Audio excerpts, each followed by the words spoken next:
നമ്മുടെ ചെറുപ്പകാലത്തുള്ള റമദാനിനെ സംബന്ധിച്ച് അത് അറിയാൻ താല്പര്യം ഉണ്ടാവും എന്നുള്ളത് എനിക്ക് തോന്നുന്നില്ല. ഇപ്പോഴത്തെ ഈ പുതിയ ജനറേഷന് അവർക്ക് പഴയതൊന്നും അറിയേണ്ട ആവശ്യമില്ല. അവർ ഈ പുതിയ ജനറേഷനായി കൊണ്ട് വളരുമ്പോൾ അവർക്കൊന്നും ആവശ്യമില്ല. പക്ഷെ ആവശ്യമുള്ള ചിലരുണ്ടാവും. അന്നത്തെ കാലത്തുള്ള പല സംഭവങ്ങളെ സംബന്ധിച്ചും അറിയാൻ ജിജ്ഞാസുള്ള ഒരു വിഭാഗം ആളുകളുണ്ട്. അപ്പം അത് ഇന്നത്തെ പോലെയല്ല. സമൃദ്ധമായിട്ട് പിന്നെ ഭക്ഷണ സാധനങ്ങളൊന്നും ലഭിക്കപ്പെടുന്ന ഒരു കാലമല്ല. അന്ന് റമദാൻ എന്നത് മിക്കവാറും ആളുകളെ സംബന്ധിച്ചിടത്തോളം ഒരാഘോഷമായിരിക്കും.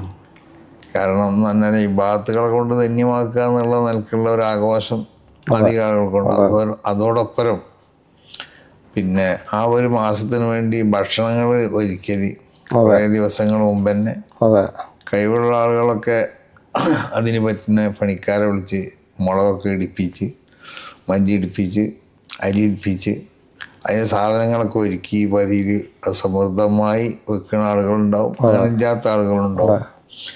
എന്നാൽ തന്നെ എനിക്ക് തന്നെ ഓർമ്മയുണ്ട്, നമ്മളൊക്കെ അത്യാവശ്യം കുഴപ്പമില്ലാത്ത ഒരു സ്ഥിതി ജീവിച്ചവരാണെങ്കിൽ തന്നെ അന്നൊക്കെ ഒരു കാരക്ക കൊടുന്ന് അതിനെ 5 വട്ടവും കഷ്ണങ്ങളായി മുറിച്ചിട്ട് നോമ്പ് തുറക്കാനായി എന്നുള്ള ചെറിയൊരു കഷ്ണമാണ് കൊടുക്കുന്നത്. കാരണം എന്താണെന്ന് വെച്ചാൽ അത്ര സുലഭമായി ലഭിക്കപ്പെടുന്നില്ല എന്നുള്ളതാണ്.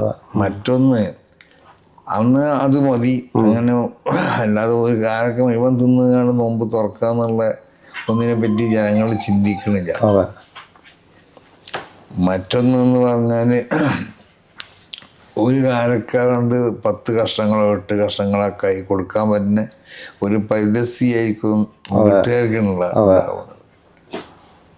പിന്നെ നോമ്പ് തുറക്കണ സമയത്തുള്ള ഭക്ഷണമാണ് പിന്നെ അത് ചില വീട്ടിൽ തരിക്കഞ്ഞി ഉണ്ടാവും, ചില വീട്ടിൽ തരിക്കഞ്ഞും കേസരി ഉണ്ടാവും,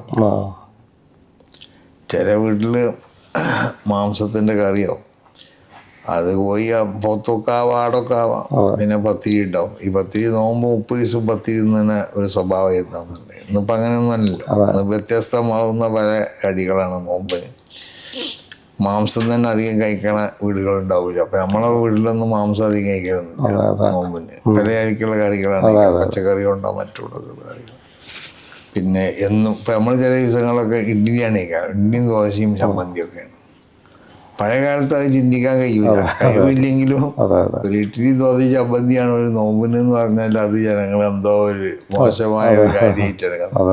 അന്ന് അത്താഴത്തിന് വയറ് നിറയെ ഭക്ഷണം കഴിച്ച് പിന്നെ അതിൻ്റെ പുറത്ത് മൈസൂർ പായും പഞ്ചസാരയും ഒക്കെ കൂട്ടിക്കാണ്ട് ചോറൊന്നും കൂടി കുഴപ്പിച്ച് രണ്ടാമത് വയറ്റിലാക്കി അതിന് ശേഷം ഒരു വെള്ളം ഉണ്ടാക്കും, അതും കുടിച്ചിട്ടാണ് മസ്തായി കിടക്കൽ.